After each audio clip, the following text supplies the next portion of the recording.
Welcome back to the course on virtual meetings. In this lesson, we will focus on some tools to simplify the virtual meeting. For that, we will look at the 3 C's of coordination, communication, and collaboration. Let's start with some tools to facilitate coordinating your meetings. For that, the most common tool is probably Doodle. Doodle has gained a lot of popularity in the last years and makes it very easy to find dates amongst a large group of people. You can create an account in order to save your default settings and directly send invitations to your contacts. However, creating an account is not really necessary if you only use the standard functions Doodle provides. Make sure that if you are using Doodle, you use the full potential the homepage offers you. For example, you can customize your service with some different options. One of them is to limit the number of participants per appointment and to limit the number of appointments per participant. If you combine both options, you can also use Doodle in order to schedule one-on-one meetings, because then you need to set the number of participants per appointment to 1 and the number of appointments per participant also to 1, which means that everyone involved in the survey can only pick one date and dates cannot be double booked. Another option Doodle offers you is the yes-no-maybe option. This enables participants to not only indicate yes or no for a certain date, but also say that they maybe would be able to attend. This especially applies if the date would be a little bit inconvenient or they would have to reschedule something else, but in theory could make the date work. Make sure that if you're using the yes-no-maybe option, you instruct a sensible use beforehand so people are not too picky with actually ticking maybe. Lastly, you can also hide answers for anonymous surveys. For Doodle, it is also possible for the participants to update their responses after they initially sent them in. And for yourself, make sure to keep all the appointment options up to date. Especially if you want to book one-on-one appointments via Doodle, make sure that other appointments that are not related to the Doodle survey and are booked in your personal calendar are reflected in the Doodle options. So once another block is actually taken away for another appointment, you delete the option in the Doodle survey and don't have 2 things booked at the same time slot. The second tool I want to introduce to you is youcanbook.me. YouCanBookMe is a homepage where you can set up your own private personal homepage and then use it to regularly schedule individual one-on-one appointments, so it is very helpful especially for consultants of the National Support Body. YouCanBookMe offers to book, usually as a default version, half-an-hour meetings, but people can also book several time slots after each other at one time. The good thing about YouCanBookMe is that it is directly linked to your Google Calendar, so once someone books a time slot for a meeting, then the date is directly transferred into your Google Calendar and will show up there. This is very convenient, especially if you frequently need to schedule individual meetings. Lastly, Facebook polls would also be an option in order to coordinate meetings. However, it is not really advisable to use Facebook polls in order to schedule important meetings because not everyone sees it in time, and often people are annoyed to deal with working-related things via Facebook. You can, however, use Facebook polls in order to find dates for social meetings or in order to just coordinate things that you want to bring to certain meetings. However, use Facebook polls as rarely as possible. The second block is communication in between your meetings. In order to facilitate communication, you first of all have to distinguish between formal and informal communication. To start with the formal communication, there is really only one way to communicate formally in between your meetings, and that is email. Make sure that you get this straight, that email is the only formal communication and it cannot be substituted by any other communication channel. The advantages of email are very obvious because you can easily find old emails again, all the communication is documented, and you can reread it again and again without actually losing the context. It is important that you use email for the really relevant input and also for follow-ups after meetings and reminders. Structure your emails clearly if you want to especially write long emails, and make sure they are clear and neat. Highlight important dates and to-dos, and very important, only use one email for one topic. That means you shouldn't hesitate to send multiple mails to the same target group if the topics are unrelated, because the one mail for one topic rule makes it much easier to find relevant information again after a couple of days or weeks. Agree upon certain formal standardizations of your emails or certain rules on how to name the subject titles of your emails with all the people involved in your virtual meetings as well, in order to facilitate the communication and make it very clear from the beginning what the email should be about. For informal communication, we have several channels that we can use. The most common ones are Facebook, WhatsApp, or phone calls. For informal communication channels, you have to know that the communication is often lost after it has taken place, so it's very hard to actually find back again the details that you've been discussing or the results of discussions been taken. In Facebook, this might somewhat be still possible to retract the communication that has been going on. However, Facebook is often not really appreciated as a communication means in terms of work-related communication, because people want to use it as a private platform. Therefore, only use Facebook if you agreed upon it with the meeting participants beforehand. In terms of WhatsApp, you have to be very careful only to actually use it for social or random stuff, quick updates and minor questions.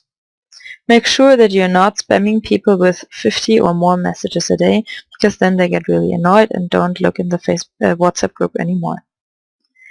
WhatsApp can usually be a very quick and handy tool in order to get an answer from at least one person in a really short time span, and it is free. However, after WhatsApp has been bought by Facebook, many people have actually deleted their WhatsApp accounts, so if you want to use WhatsApp, make sure that everyone involved still has an account there.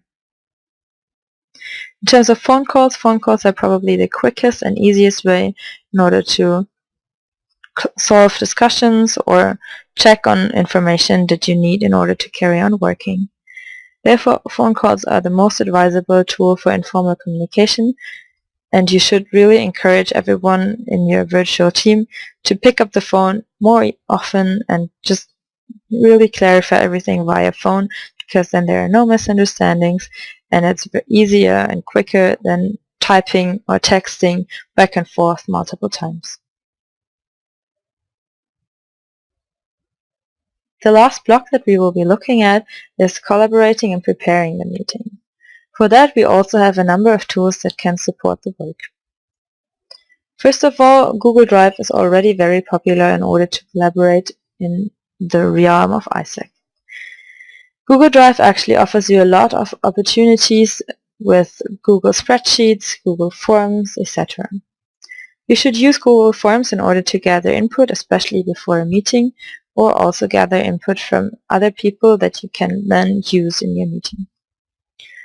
Google Spreadsheets are especially advantageous in order to, for example, create a telco sheet where you can document everything that you are talking about during your telephone conference or virtual meeting.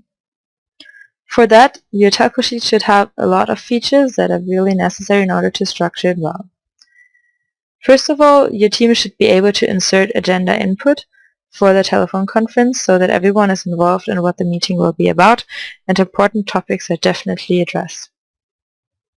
The final agenda should also be included in the telephone conference sheet. Furthermore, there should be the minutes of the meeting. That also means that for every meeting, one person should be responsible for typing the minutes. Another point is that updates are really helpful to include in the telco sheet, and you can here split into personal and functional updates, needs support column, or something like a stressometer where you can indicate the stress level at the current time for each person involved in the meeting. This gives you a good overview over the current state of everyone involved in the meeting, and enables you to better understand why people contribute the way they do or how they are feeling.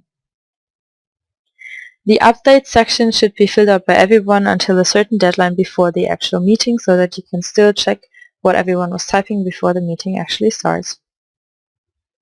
Another point to include in the conference sheet is the to-do section. For the to-dos, you should also include a deadline and then send an email reminder after the telephone conference on all the to-dos that have been agreed upon, and you should also check last meeting's to-dos at the beginning of each meeting.